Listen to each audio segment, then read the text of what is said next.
तो पुण्यात्माओं, आप जिन्हें अभी तक जो सुना परमेश्वर जी के मुख कमल से कि सार नाम कितना महत्व की वस्तु है, सार नाम कब दिया जाता है, कब सतनाम की कमाई पूरी होगी, कब परमेश्वर उसको देखेगा, और भगत के अंदर क्या क्या लक्षण होना चाहिए, कैसे भगत जीवित ही मृतक होना चाहिए, मिट्टी के समान हो जाना चाहिए, पैर की दूब हो जाना चाहिए। जिस प्रकार घास के ऊपर चाहे कोई नंगे पैर चले, चाहे कोई थूके, चाहे कोई लैट्रिन करे, चाहे कोई बाथरूम करे, घास उलट के जवाब नहीं देती।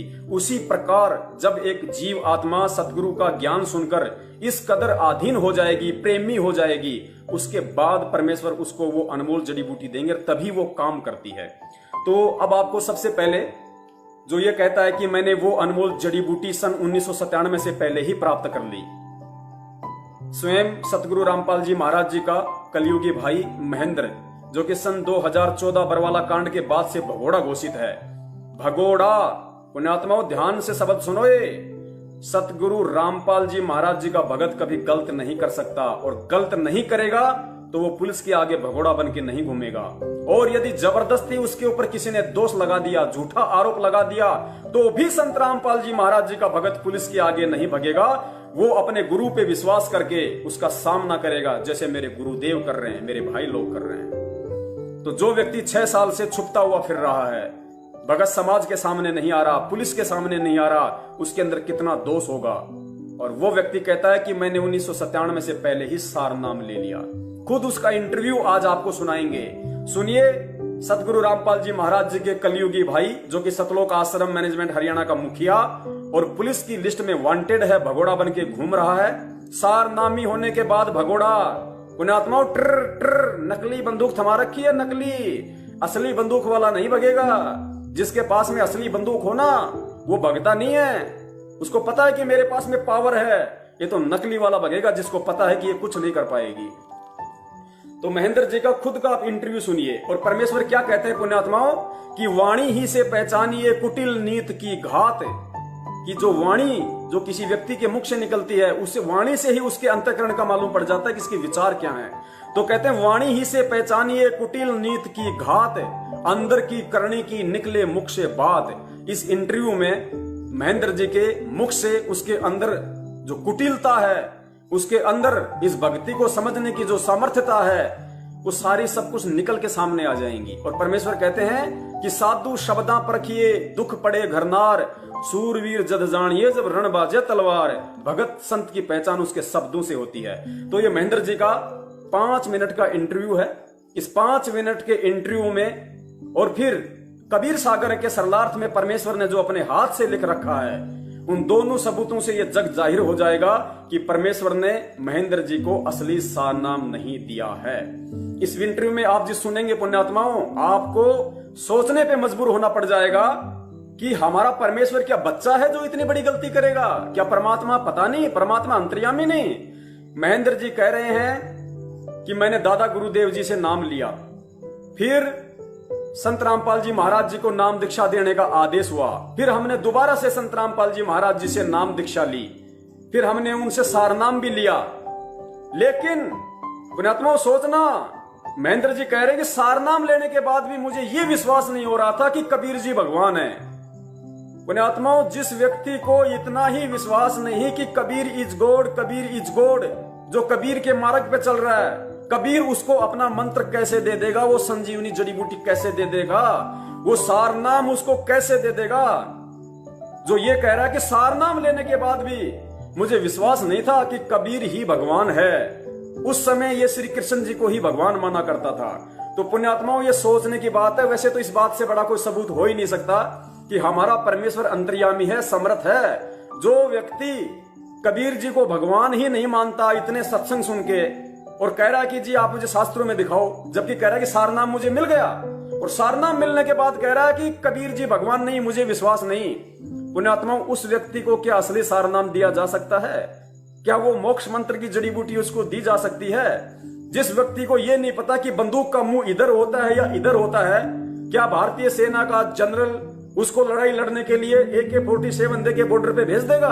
जिसको ये नहीं पता कि बंदूक इधर से चलेगी इधर से चलेगी, क्या उसको नहीं पता कि ये नालायक हमारी तरफ मुंह करके मार देगा, सबको मारेगा? तो पुण्यात्माओं, ये इंटरव्यू सबसे बड़ा सबूत है कि आज तक सतगुरु रामपाल जी महाराज जी ने असली सार नाम किसी को दिया ही नहीं, कोई उसके योग्य हुआ ही नहीं। सुनिए महेंद्र जी का इंटरव्यू, ध्यान से सुनना पुण्यात्मा, ध्यान से इस बात को, क्योंकि परमेश्वर ने 1997 से पहले कोई शास्त्र खोल के नहीं दिखाए, कोई शास्त्र खोल के नहीं दिखाया। इसीलिए महेंद्र कह रहा है कि सार नाम लेने के बाद भी मुझे यह विश्वास नहीं था कि कबीर जी भगवान है, और मैं गुरुजी से कहता था कि गुरुजी मुझे शास्त्रों में दिखाओ कि कबीर भगवान है, गुरुजी मुझे वेदों में दिखाओ कि कबीर भगवान है। पुण्यात्माओं, सार नाम उस व्यक्ति को वो सतगुरु, वो कबीर कैसे दे देगा जिसको कबीर पर ही विश्वास नहीं कि कबीर इज गॉड। ये सबसे बड़ा एग्जाम्पल है। सुनिए महेंद्र जी के मुख से, मुख कमल से तो हम उस परमात्मा के लिए यूज करेंगे, मुख से सुनिएगा। और गुरुजी लंच टाइम में मेरे पास रोजाना आते थे, लगभग 4 महीने लगातार आए और सत्संग की, भक्ति की बातें बताने लगे कि भक्ति करनी चाहिए, भक्ति से दुख दूर होते हैं, सुख मिलता है, मोक्ष मिलता है। लेकिन मेरी रुचि विशेष नहीं थी और मैं महाराज जी को मना भी नहीं कर सकता था मेरे पास क्यों आए, क्योंकि बड़े भाई साहब थे। तो मैं अंदर से दुखी बहुत था कि रात को ड्यूटी करते हैं, दिन में ये आगे बैठ जाते हैं। लेकिन एक दिन मैंने कह ही दिया कि भक्ति में कुछ नहीं रखा, काम करो और बच्चों का पालन पोषण करो, इससे बड़ी कोई भक्ति नहीं है। फिर गुरु जी ने धीरे धीरे आना बंद कर दिया। फिर मेरे जीवन में एक ऐसी घटना घटी, 1992 की बात है, कि मैं एक DIG को लेकर के मधुबन गया हुआ था, पुलिस ट्रेनिंग सेंटर के अंदर। रात को वहां ठहरे, मैं सुबह सोकर उठा तो मैंने देखा, मैं चारपाई पर लेटा हुआ, मेरी आंखें खुल गई। तो लेटे लेटे मैं क्या देख रहा हूं कि मेरे पैरों की तरफ उस मकान कमरे में 2 खिड़कियां थी। एक खिड़की में महाराज जी कम से कम 8-10 फीट ऊपर आसमान में बैठे हैं। वो सीन मुझे आज तक याद है। काले रंग के चश्मे लगा रखे थे, लाइनिंग वाला शर्ट, काली पैंट, और ऐसे बैठे हैं जैसे पद्मासन होता है, हाथ जोड़कर। तो संत रामपाल जी की तरफ 2 पैर दिखाई दे रहे हैं, घुटने से नीचे बिल्कुल लाल रंग के, जैसे सूर्य सुबह निकलता है। तो मैं देख कर डर गया। मैंने अपनी घड़ी देखी, द्वार पे एक घड़ी लगी हुई थी, उसको देखा भी 7 बज गए हैं। दूसरी खिड़की से देखा तो शहतूत का पेड़ है, चिड़िया बैठी हैं। लेकिन मैं ये सीन क्या देख रहा हूं, कम से कम 5 मिनट मैंने सीन को देखा। तो मैं डर गया कि मैंने समझा कि भी कहीं गुरुजी मर गए हैं, उनकी आत्मा मुझे मिलने के लिए आ रही है। उसमें फोन भी नहीं थे, मैं DIG को बोल भी नहीं सकता था कि पुण्यात्माओं, महेंद्र जी ने अब तक जो बात की है कि भाई मतलब गुरुजी मर गए हैं, तो इन बातों में महेंद्र जी का कोई दोष नहीं है, क्योंकि उस समय तक महेंद्र जी ने नाम नहीं लिया था। इसलिए महेंद्र जी कुछ भी बोल सकते हैं, हम उन बातों का जिक्र नहीं करेंगे। लेकिन नाम लेने के बाद उन्होंने जब कहा गुरुदेव को, और खुद कहा कि मुझे सारनाम मिल गया, सारनाम लेने के बाद भी मुझे कबीर जी पे विश्वास नहीं था कि कबीर जी भगवान है, उस बात को आप गहराई से पकड़ना। मेरा भाई मर गए हैं तो मैं बहुत चिंतित हो गया। हम 1 बजे मधुबन से रोहतक के लिए चले, हम लगभग 3 बजे वहां पहुंच गए। मैं गाड़ी खड़ी करके सीधा मकान पे गया, गुरुजी के मकान के ऊपर। तो जाके मैंने देखा गुरुजी ठीक ठाक मिले, मन में शांति हुई। तो गुरुजी ने पूछा भी कैसे आना हुआ आज दिन में, कैसे टाइम मिल गया। तो मैंने घटना के बारे में बताया। मैंने कहा जी मैंने तो ऐसे ऐसे एक घटना देखी सुबह सुबह, मैं डर गया कहीं आप मर ना गए हो। तो महाराज जी ने कहा कि मेरे स्वरूप में कबीर परमेश्वर आए थे और अब आपको भक्ति मिल जाएगी। तो मैंने कहा जी मैं तो ड्रिंक्स वगैरह कर लेता हूँ, वो छूटती नहीं, भक्ति कैसे करूँगा। तो गुरु जी ने कहा जा आज के बाद नहीं पिएगा। तो उनके एक शब्द से ऐसी दीवार खड़ी होगी कि आज 1992 की बात है, आज 2013 हो गया, यानी लगभग 21 वर्ष हो गए। वो आज तक मैंने शराब को छुआ तक नहीं है। तो उसके बाद अब सुनना, गुरुजी ने अपने गुरुजी से मुझे नाम दिलवाया, संत राम देवानंद जी महाराज से। उस समय गुरुजी को आज्ञा नहीं थी नाम की। मैं भक्ति में जरूर लगा क्योंकि महाराज जी बताते थे कबीर साहब पूर्ण परमात्मा हैं, इनसे सबसे ऊपर हैं। तो मैंने उनको उदाहरण दिया कि पुलिस में तो ऐसे होता है, उसमें पुलिस वाले बहुत नाजायज किया करते। कोई कहता मैं फलांगा सिपारशी हूँ, उसको पकड़ लिया तो उसकी कुटाई कर देते थे, फोन आता छोड़ देते, हमें नहीं पता जी आपका था। कहीं ऐसा ना हो कि ये नीचे देवी देवता हमें कूट दें और जब तक कबीर साहब ऊपर से आए। लेकिन मैं लगा जरूर रहा। लेकिन विशेष विश्वास नहीं था भी कबीर साहब पूर्ण परमात्मा है। तो महाराज जी ने कहा कि आप ये नाम जपते रहो, इन नाम से आपका विश्वास हो जाएगा। तो फिर 1994 में गुरु जी को आज्ञा होगी नाम की। फिर महाराज जी ने दोबारा से हमारे को नाम दिए, फिर सार नाम दिया। मैं भक्ति में लगा रहा, लेकिन कबीर साहब के बारे में मैं पूछता था कि वेदों में दिखाओ, गीता जी में दिखाओ। तो महाराज जी कहते समय आने तो सब कुछ दिखाऊंगा मैं, अब ये करते रहो। तो फिर ऐसी घटना घटी। पुण्यात्मा ये थोड़ी सी कटिंग दोबारा सुनना। महेंद्र जी कह रहे हैं कि फिर 1994 में गुरु जी को नाम देने का आदेश हो गया, फिर मुझे नाम दिया, फिर सार नाम दिया, लेकिन मुझे विशेष विश्वास नहीं हो रहा था। मैंने कहा कि महाराज जी वेदों में दिखाओ, गीता में दिखाओ कि कबीर जी भगवान हैं। तो जिस व्यक्ति को ये कह रहा है कि मुझे सार नाम दे दिया गुरु जी ने, और मुझे विश्वास नहीं था कि कबीर जी भगवान है, पुण्यात्माओं कैसे इनको सार नाम दे दिया होगा परमेश्वर ने। सुनिए, फिर आपको खुद गुरु जी के हस्तलिखित कबीर सागर के सरलार्थ में दिखाएंगे कि सार नाम अभी तक गुरु जी ने इसको दिया है या नहीं दिया है। आज्ञा होगी नाम की। फिर महाराज जी ने दोबारा से हमारे को नाम दिए, फिर सार नाम दिया। मैं भक्ति में लगा रहा, लेकिन कबीर साहब के बारे में मैं पूछता था कि वेदों में दिखाओ, गीता जी में दिखाओ। तो महाराज जी कहते समय आने तो सब कुछ दिखाऊंगा मैं, अब ये करते रहो। तो फिर ऐसी घटना घटी कि एक दिन मैं सोया हुआ था और मेरी आत्मा निकल के ऊपर ब्रह्मांड में चली गई, बहुत ऊंचाई पर। सार नाम के बाद की घटना है।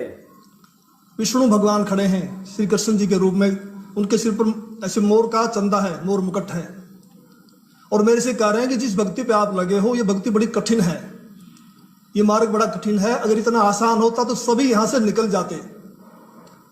और एक बात का ख्याल रखना, मेरे भक्तों को मत तोड़ना। जैसे मेरी आत्मा, मेरा सूक्ष्म शरीर मेरे शरीर में आया तो मेरी आंख खोली तो मेरा सारा शरीर पसीने से भीगा हुआ था, और मैं बिल्कुल सर्दी का महीना था, मैंने कपड़े चेंज किए पसीना पोंछकर, और मैं सुबह उठ करके अपनी ड्यूटी पे आया तो महाराज जी से मुलाकात हुई। मैंने महाराज जी को बताया कि ऐसे ऐसे घटना घटी रात को। तो महाराज जी ने कहा कि आपको विश्वास नहीं हो रहा था कबीर साहब के बारे में, और आप कृष्ण जी को ज्यादा मानते थे, इसीलिए कृष्ण जी के मुख से ही आपसे कहलवा दिया गया है कि ऊपर और शक्ति है और रास्ता है। पुण्यात्माओं, सार नाम लेने के बाद की घटना, और फिर कह रहा है कि मुझे रात को ऐसा ऐसा सपना आया, श्री कृष्ण जी आए, श्री कृष्ण जी ने कहा कि यह भक्ति बहुत ज्यादा ऐसी है, मेरे भक्तों को मत तोड़ना। फिर मैंने गुरु जी को बताया, संत रामपाल जी महाराज जी को, कि जी मेरे साथ तो ऐसी ऐसी घटना घटी। तो गुरु जी कह रहे हैं कि आपको विश्वास नहीं हो पा रहा था कि कबीर जी भगवान है, इसलिए श्री कृष्ण जी के मुख से ही कहलवा दिया, क्योंकि आपकी आस्था श्री कृष्ण जी में ज्यादा थी। तो पुण्यात्माओं, जिस सतगुरु को यह पता है कि जिस व्यक्ति की आस्था अभी श्री कृष्ण भगवान में ज्यादा है, जो कबीर जी को भगवान ही नहीं मानता, तो वो गुरु सार नाम दे कैसे देगा। पुण्यात्माओं, ये यहाँ पे भेजे में ये बातें फिट हो जानी चाहिए हमारे। ये परमेश्वर ने जो सन 2013 में इस महेंद्र का इंटरव्यू इसके मुख कमल से दिलवा दिया, पुण्यात्माओं ये नॉर्मल इंटरव्यू नहीं था, ये आज काम आ रहा है। ये इन पाखंडियों के पाखंड को खोलने का, इनको गुरु के ऊपर कितना विश्वास है, इनको भगवान पे कितना विश्वास है, जो आज भी भगोड़े बन के घूम रहे हैं। अब देखिए पुण्यात्माओं, 1997 से पहले, क्योंकि 1997 से पहले गुरुजी ने शास्त्र दिखाए नहीं थे, उसके बाद दिखाए परमात्मा ने। और ये कह रहा है कि मुझे सारनाम मिलने के बाद में गुरुजी से पूछता था कि गुरुजी शास्त्रों में दिखाओ, गुरुजी वेदों में दिखाओ कि कबीर भगवान है। तो गुरुदेव ने क्या स्पष्ट कर दिया है इस पवित्र कबीर सागर के सरलार्थ में, जो कि सतगुरु रामपाल जी महाराज जी ने अपने हस्त कमल से लिखा है। इसमें परमात्मा ने पेज नंबर 563 पे स्पष्ट लिखा हुआ है कि सन 1997 से पहले ना मेरे गुरुदेव ने किसी को सार शब्द दिया, सार नाम दिया, और ना ही मुझे देने का आदेश था। तो पुण्यात्माओं, फिर इसको सार नाम किसने दे दिया असली? तो सोचो फिर महेंद्र को जो 1997 से पहले जो सार नाम मिला हुआ है, वो कौन सा सार नाम मिला हुआ है? पढ़िए इसके पवित्र कबीर सागर के सरलार्थ पेज नंबर 563।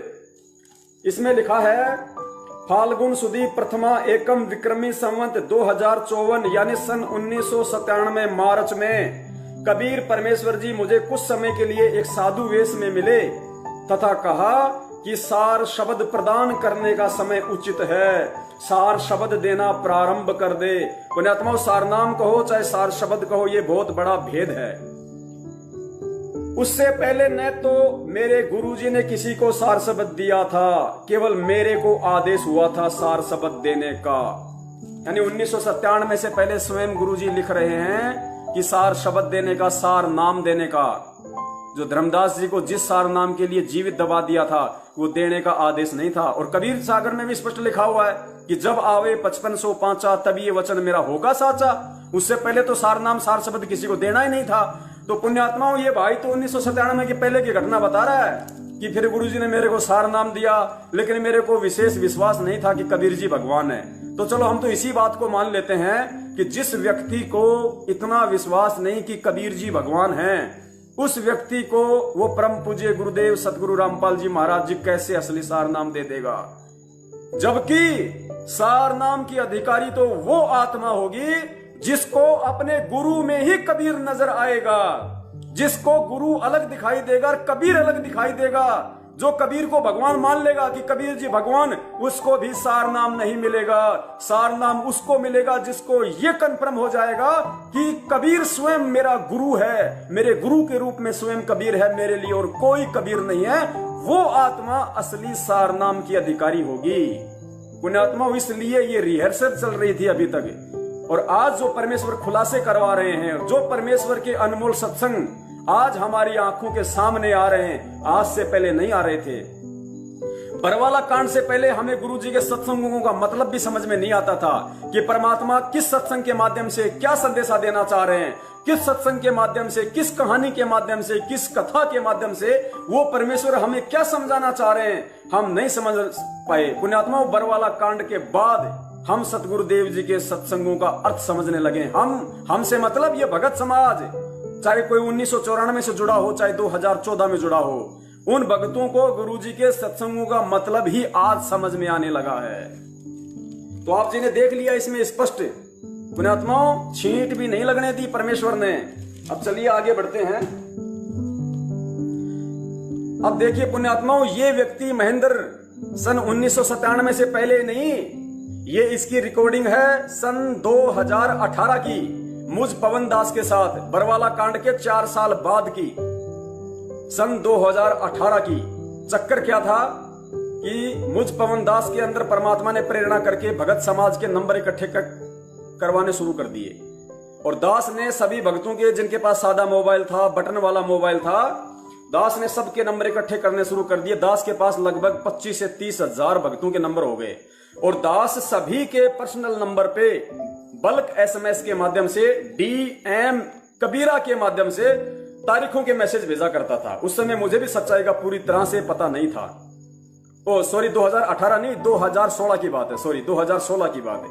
तो दास भगत समाज को यह संदेश भेजा करता था कि भाई तारीखों पे जाना है, आज गुरुजी की तारीख है। तो दास ने अपने मोबाइल में वो एप्लीकेशन सेट कर रखी थी बल्क एसएमएस की, यानी एक हिंदी में मैसेज टाइप किया, वो मैसेज 5 सेकंड में 30,000 भक्तों के सीधे डायरेक्ट मैसेज बॉक्स में जाता था, चाहे जिसका एंड्रॉइड फोन हो, चाहे जिसका बटन वाला फोन हो।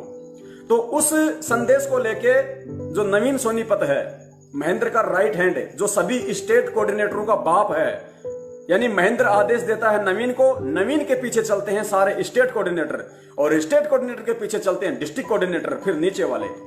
तो उस नवीन ने कहा कि पवन, ये तेरा सिस्टम, ये तेरे नंबर हमारे को दे दे।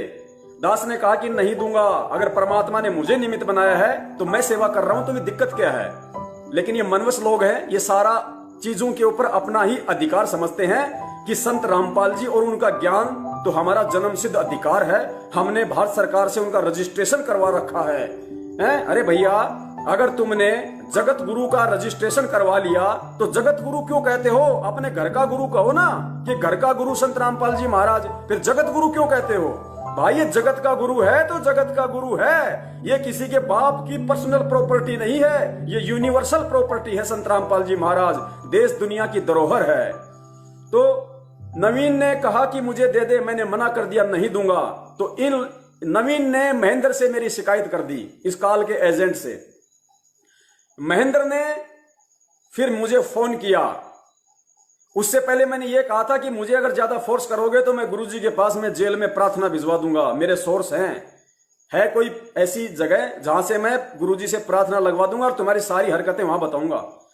तो तुरंत महेंद्र का फोन आया मेरे नंबर पे, और महेंद्र ने मुझे क्या कहा कि भाई ये मैसेजू उशुजू का क्या चक्कर चल रहा है, ये डीएम कबीरा का। मैंने कहा भगत जी कोई चक्कर नहीं, वो तो नवीन ने पता नहीं क्यों ऐसे मैसेज डाल दिया कि पवन गुरुद्रोही है, पवन गुरुद्रोही है। बोला कोई बात नहीं, मैं नवीन को बोलता हूं दोबारा से सेट करो, ऐसे तो सब में काल घुस जाएगा। जिसमें खुद में काल घसा हुआ है, दास को शिक्षा दे रहा है कि ऐसे लड़ोगे तो आपस में काल घुस जाएगा। तो बरवाला कांड में क्या तुमने शांति स्थापना की थी? उस समय तुम्हारे अंदर काल नहीं घुसा था। तो बाद में दास को कह रहा है कि मुझे पता चला है कि तुम कह रहे हो कि मैं जेल में गुरुजी के पास में प्रार्थना भेजूंगा। पुण्यात्मा ध्यान से सुनना ये शब्द है, साधु शब्दां परखिए और वाणी ही से उपजे कुटिल नीत की घात। वाणी ही से पहचानिए कुटिल नीत की घात। जिसकी नीयत कुटिल हो, उस व्यक्ति के अंदर क्या भाव है, क्या चल रहा है, उसकी वाणी से पहचाना जाता है। ये इस वाणी में दास को कह रहा है कि मुझे पता चला कि तुम जेल में गुरुजी के पास प्रार्थना भेज रहे हो। गुरुजी से प्रार्थना होने के बाद भी मेरी मंजूरी जरूरी है। ये कौन कह रहा है?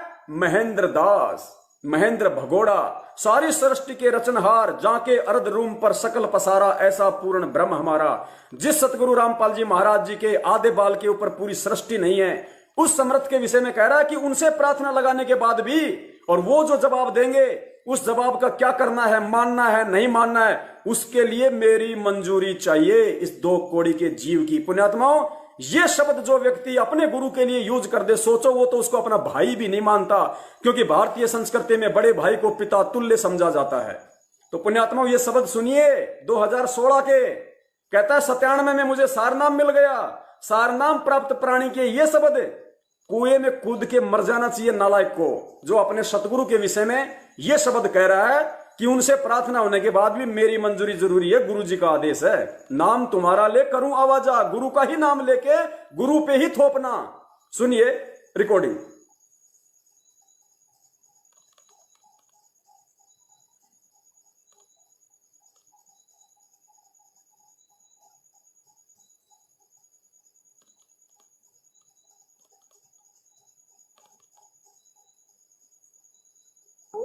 हाँ जी भगत जी बताएं।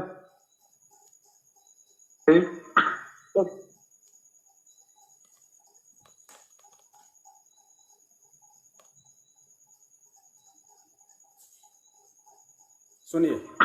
तो कौन सी बोल रहे हैं क्या? हाँ जी मैं मोहल्ला बोल रहा था। मोहल्ला जी बोल भगत रहे जी। हैं। हेलो। हाँ जी भगत जी बताएं।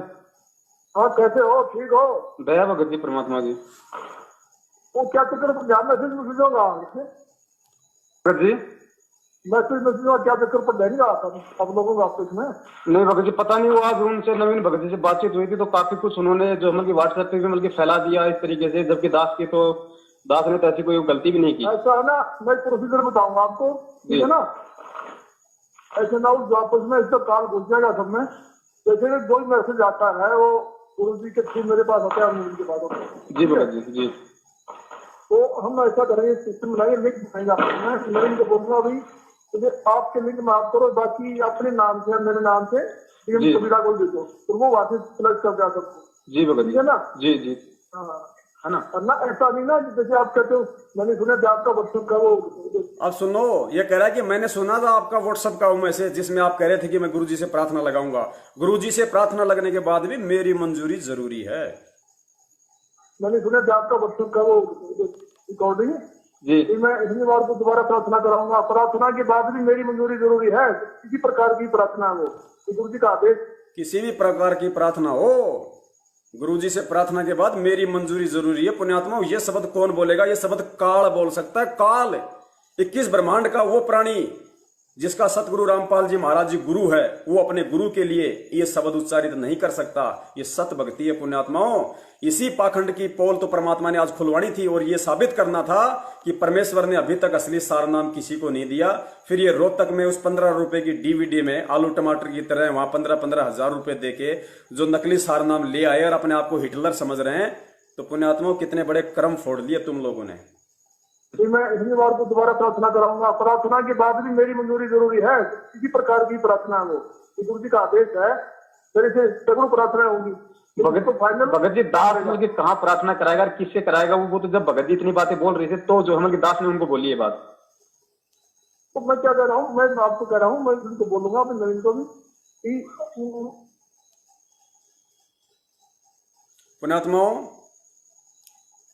साधु शब्दां परखिए, इससे बड़ा कोई सबूत नहीं हो सकता है, क्योंकि आपकी आंखों के सामने, आपके कानों से सुनाई दे रहा है। और ये जो ऑडियो है, ये मैंने मेरे YouTube चैनल शंका समाधान पे डाल रखी है, स्पेशल ऑडियो, आप जी वहां भी सुन सकते हैं। शंका समाधान हिंदी में टाइप करना, YouTube पे शंका समाधान मेरा YouTube चैनल है, स्पेशली ये 2 मिनट की ऑडियो मैंने वहां डाल रखी है, आप जी सुन लेना पुण्यात्माओं, और विचार करना कि आप लोग किन मनवश लोगों के कहने पे इन फर्जी नामदान केंद्रों से आप जी जुड़े हो, और किन मनवश लोगों के कहने पे आप ये ज्योति पाठ का दान इन कुपात्रों को देकर, जो व्यक्ति ये कह दे कि गुरुजी से प्रार्थना होने के बाद भी, संत रामपाल जी से प्रार्थना होने के बाद भी मेरी मंजूरी जरूरी है, वो संत रामपाल जी को अपना गुरु नहीं बल्कि खुद को संत रामपाल जी का गुरु साबित कर रहा है कि संत रामपाल जी मेरे से बड़ा नहीं है, मैं उससे बड़ा हूं, कि उनसे प्रार्थना होने के बाद मेरी मंजूरी जरूरी है। तो सोचो अभी ये गुरु को कहां पहचान पाए? क्या ये सारनाम के अधिकारी हैं? गुरु के प्रति ऐसे जिसके विचार हो पुण्यात्मा, वो तो गुरु का सत्संग सुनने का भी अधिकारी नहीं है। प्रथम नाम तो बहुत दूर की बात है।